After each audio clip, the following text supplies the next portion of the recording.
Welcome to The Explainer. Today we're doing something a little bit different. We're taking a hard look at the frameworks organizations use for making monumental decisions, but we're focusing on how those frameworks interact with that quiet, internal voice of your own conscience. We're literally holding a mirror up to our professional choices to see where high-level corporate strategy collides with personal integrity.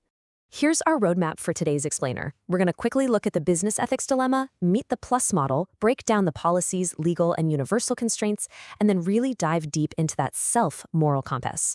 We'll wrap up by comparing ethics versus morals and figure out how to actually make the optimal choice. All right, let's jump right into section 1, the business ethics dilemma. It doesn't matter if you're a frontline employee or a Fortune 500 CEO, you're eventually going to hit a wall where economic growth clashes head-on with simply doing the right thing. And it can be over anything: environmental concerns, operational transparency, employee well-being, you name it. So when you're caught in that crossfire, how do you actually filter the facts and figure out what to do? It is so incredibly easy to get overwhelmed. Do you prioritize the bottom line? Do you protect the customer? What about your own job security? You can't just rely on a gut feeling here. You need a structured approach to cut through the noise. Now, before we can just magically arrive at an optimal choice, there is some serious processing that has to happen. We've got to gather the context, identify the stakeholders, and figure out who is actually making the decision.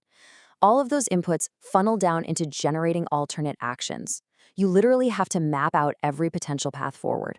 And it's only after evaluating the impacts of those options through an established framework that we can reach a truly ethical choice. Which brings us perfectly to section 2, meet the plus model. This is the exact tool designed to help us navigate these dilemmas.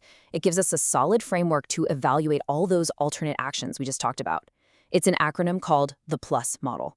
Now, the absolute key takeaway here is that this isn't just about figuring out what's legal or what's going to drive the most profit. It is a multi-layered filter that makes sure we don't accidentally ignore crucial viewpoints. By forcing us to evaluate multiple categories at the exact same time, it cures tunnel vision. We have to view the problem from the company's perspective, the government's perspective, society's perspective, and crucially, our own. So let's break that down in section 3, policies, legal, and universal. To really get this, we need to first look at the macro, organizational side of things. The first 3 letters of plus set the external and corporate boundaries. Think of them as the objective realities of your situation. P is for policies. This is strictly internal. Ask yourself, does this action follow the formal rules and specific procedures your company has put in place? Next up is L for legal. This one's pretty straightforward. Does your choice comply with external local, state, or national laws? Like, if you're expanding a product into a new country, you've got to check their specific regulations. Then we have U, which stands for universal. This is about core business values that apply to everyone. Does the choice align with your organization's mission statement, its vision, and the broader culture you operate in? But what about that last letter? Let's move to section 4, the self-moral compass. This is where it gets really interesting. What happens when the company policy is outdated, or the law is just too vague? You have to put down the corporate microscope and pick up a mirror. That S stands for self. And this is entirely about your own individual moral compass. It forces you to ask the deeply personal questions like, will I be able to sleep at night if I do this? Because here's the kicker.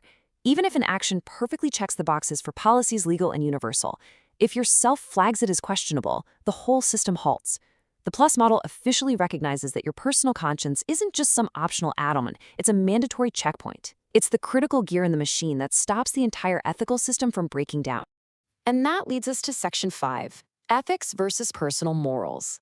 This is honestly where the most intense friction happens in the business world. It's that classic conflict between what your employer is asking you to do and what you personally feel is right. Nailing this distinction is absolutely key to mastering the plus model. Think about it this way. Ethics are for everyone. They are governed by those universal and legal concepts we just discussed. They're the agreed-upon societal and corporate standards. But morals are just for you. Ethics are for everyone. Morals are for me. Your morals define your personal boundaries. What the plus model brilliantly does is force these two often competing concepts to sit at the same table and hash it out. Let's actually test out that moral compass with a scenario straight from the source material. We all know the law. The L in our model says that stealing from a bank is illegal. Societal policies agree it's wrong. But what if you find out that specific bank has been systematically and unethically draining the accounts of incredibly vulnerable people? Suddenly, yourself, your personal morals, might start wondering if two wrongs actually make a right in this specific case. So, while the legal and universal checks give you a massive, glaring no, your self category is experiencing some serious inner turmoil. This is the exact reason we need all four of these letters interacting. You can't thoroughly evaluate an action without all of them. Okay, final stretch. Section 6, making the optimal choice. So, how do we actually resolve this tension between the corporate universal and the personal self to make a final call? How do we take the plus model and turn it into real-world strategy? Well, the beauty of the model is that by checking internal policies, verifying external legalities, aligning with universal culture, and consulting your personal morals all at the same time, you effectively eliminate moral blind spots. Once you've cross-referenced all four, you're ready to act. Our sources describe this alignment as a utilitarian approach. Essentially, you're aiming to make choices that produce the greatest benefit for the most people while causing the absolute least amount of harm. And the plus model is quite literally your practical step-by-step checklist to pull that off. I want to leave you with this final thought for today's explainer. Your self is not an afterthought in business strategy. It is the absolute final gatekeeper of your integrity. So you have to ask yourself, how aligned is your personal self with your organization's universal values? Because if your inner standards are constantly clashing with your company's culture, it might really be time to reevaluate that strategic fit. Are you actually changing the culture for the better, or is the culture slowly eroding your moral compass? It's a pretty profound question to ask yourself the next time you're faced with a tough call. Thanks for joining me on this explainer, and remember to keep filtering your choices through that plus model.